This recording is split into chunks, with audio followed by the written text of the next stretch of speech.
Hi, I'm Chris. Welcome to Sales to Sales. This episode is all about the fun process of getting ready for the season.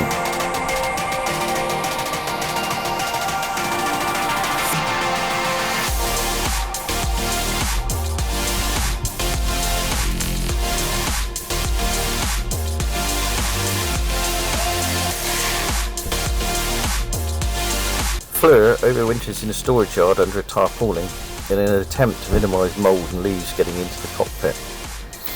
After changing a flat tyre and a brake check, it's time for the drive home on a nice spring day.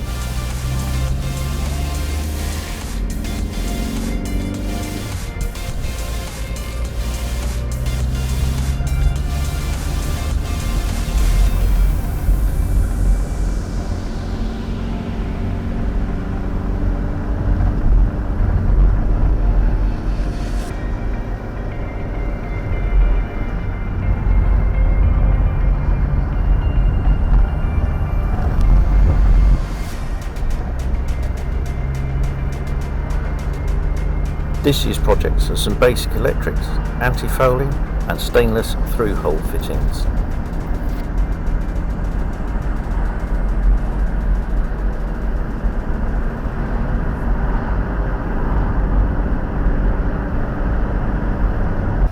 We're a bit restricted for space with 3 cars in the family and a trailer that I use for buying and selling, so the boat can only be here for a short period. Our drive slopes, so always fun lining things up to park. Fleur sort of fits the driveway, but the mast sticks out a bit. There's a photo at the end.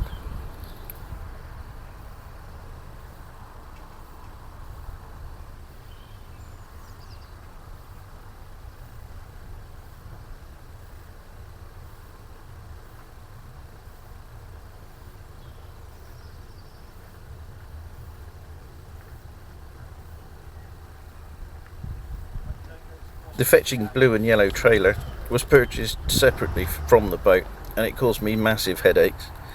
I bought it sight unseen at the end of lockdown and it was in a terrible state.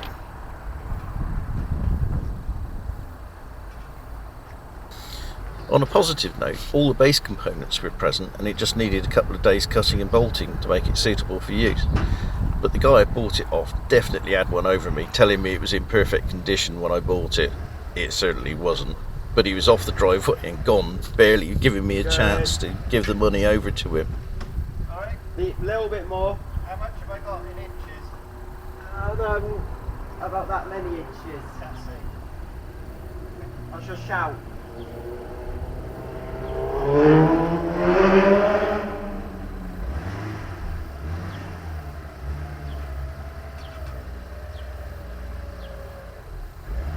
Stop!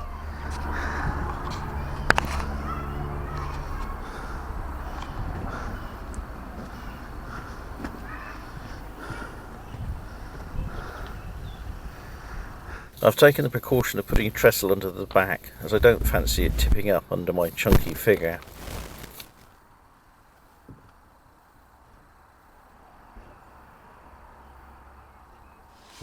So welcome on board our tiny little yacht. She's 18 feet long and it's a Hurley Alacrity. I've just dragged it home from it being in storage all winter and just having a quick look through to see how she's fared. So surprisingly good. Little bit of dampness just showing in the shelving units. I guess there's a slight leak somewhere on both sides. Other than that, everything looks remarkably dry and just needs a bit of a wipe down. So I can now get on with installing the electrical panel over here where I need it. So Fleur didn't have any electronics when we rescued her. I had fitted a battery and a bilge pump for last year, but that was it. So here's me building up a fuse and switch box. Nothing too complicated, just enough to power some internal and nav lights, a voltmeter and a USB outlet to keep the crew happy. Everything bar the bilge pump is switchable and there's a master switch so we can save power when we're not away from the boat. The bilge, however, it stays on permanently on a main live, so there's no switch, it's just there for security. The box is a plastic snap lid cake tin, and I fitted a plywood front to it. The plastic unfortunately splits, so you have to fit something that will hold the switches. I've also fitted grommets so the wires don't wear on the hole with any movement that you get through the boat rocking.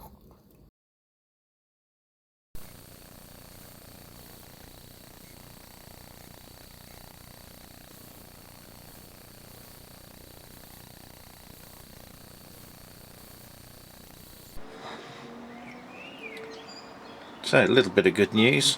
Battery has sat in battery box since May last year. It's now May this year. It sat there uncharged, or it was charged before it went in, and it will still run the bilge pump perfectly happily. So I'm glad that's one thing I don't have to replace this year.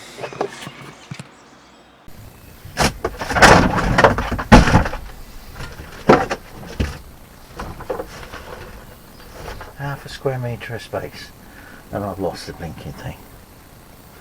Oh well, I needed one for the negative, for the positive terminal anyhow, I suppose. Brilliant kit. You get one of these. Oh, doesn't even work on that one, did it?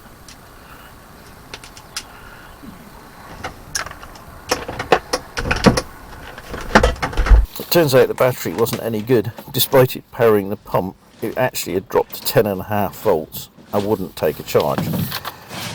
Another little expense. Huh. Come on, tell me. Pixies didn't have that. I've looked over that space 4 times already.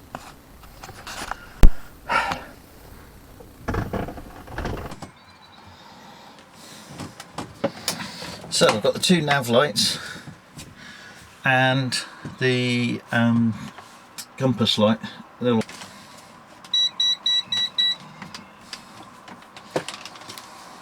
Yeah, we have a blue light.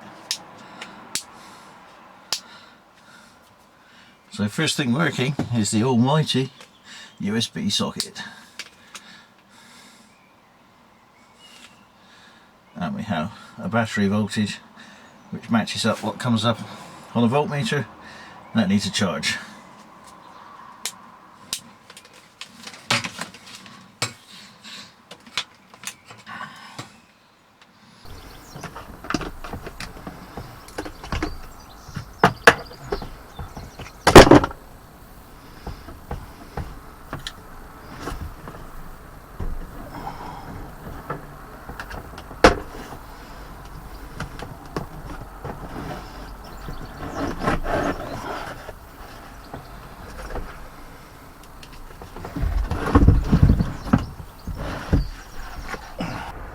One of the things I really needed to do was to fit new through-hole fittings.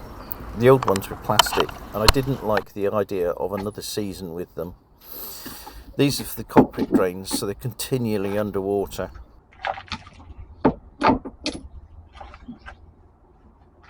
Fitting can be a pain, so I made some wire clips up to hold them in and allow me to bolt them up.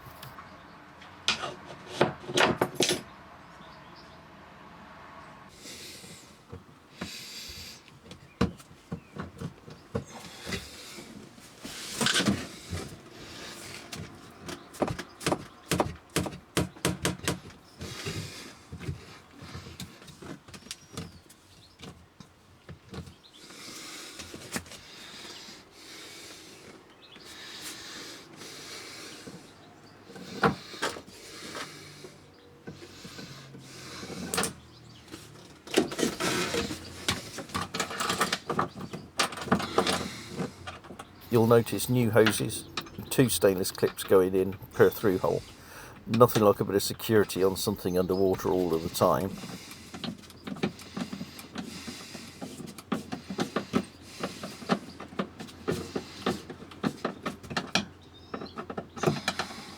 So once the drains are renewed, battery back box goes back in, some cheap silicone under it to stop it wiggling, and then it screws up from the sides.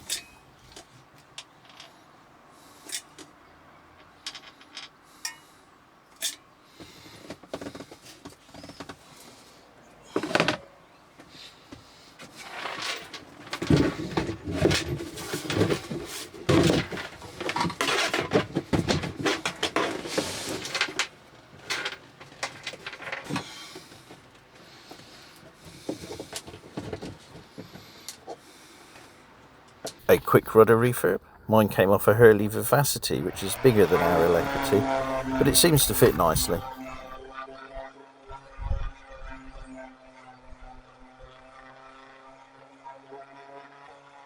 Although it was varnished last year with some cheapo sloppy Donitex varnish and it hadn't lasted, so a quick sanding and refresh was needed.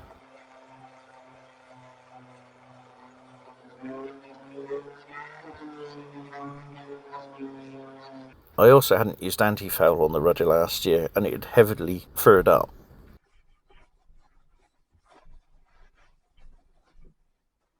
Once sanded, it's into the shed and a wipe down to remove dust, then some varnish and paint.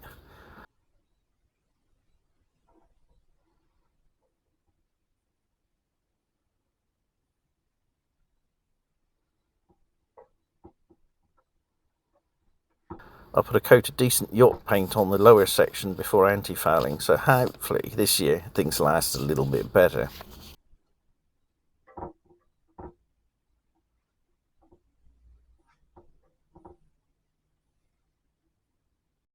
Here's the solar panel being fitted, a 35 quid cheapie to keep the battery topped up. I made a simple plywood table to fit it to the rail and catch the midday sun. It'll also give the seagulls somewhere to sit and squit all over the boat, I expect. I also need to investigate why it's not working, so another project. It's all wired up right, but there's no voltage coming out the other end. Anti-foul. A job left best unrecorded, as it's a horrible task. And there's only one way that bleep, bleep, bleep, bleep, bleep stuff comes off.